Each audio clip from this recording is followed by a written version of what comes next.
Yeah. So the book's called The Entrepreneur's Bible, 52 Proverbs of Profit. And the reason I called it The Entrepreneur's Bible is because we get a lot of entrepreneurship books. I taught entrepreneurship for 5 years.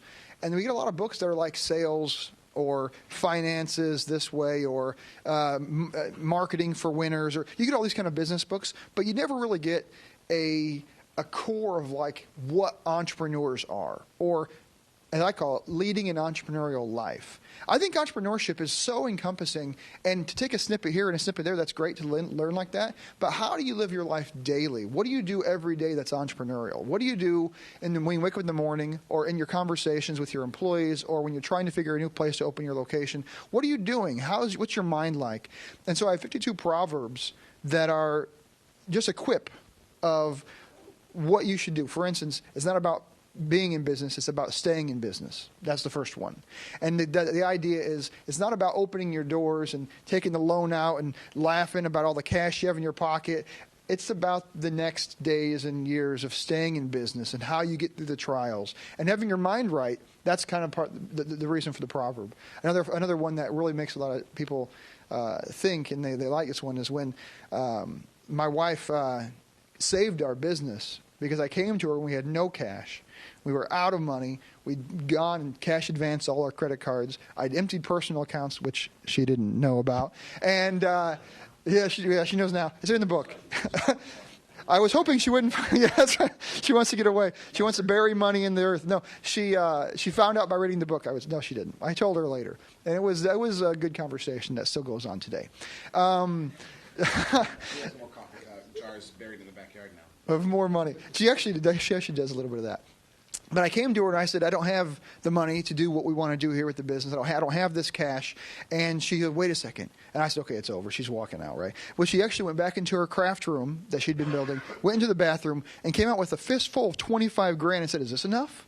And I said, why do you have 25 grand in your bathroom? Is there money stashed in drawers of socks and things? What's going on? Mattresses full of cash?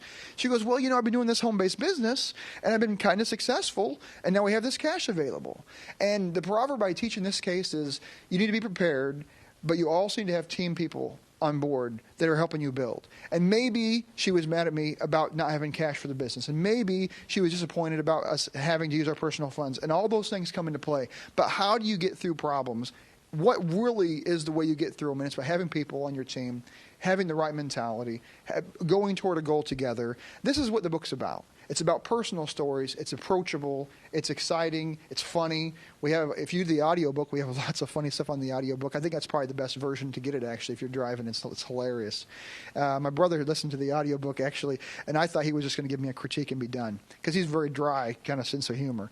And we listened to the first proverb, and then he's like, well, go to the next proverb, Rick.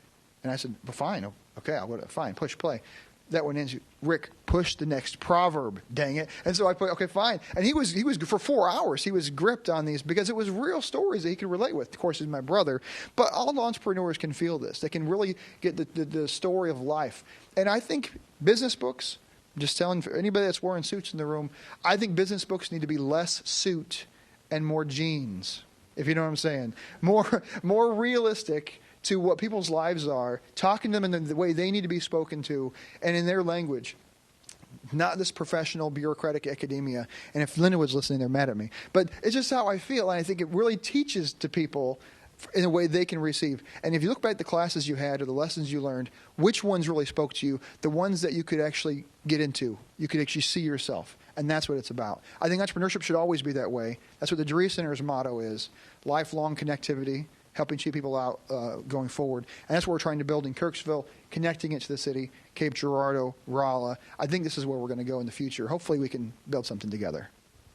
Excellent. Thank you, Rick. Thank you, Dan. Great.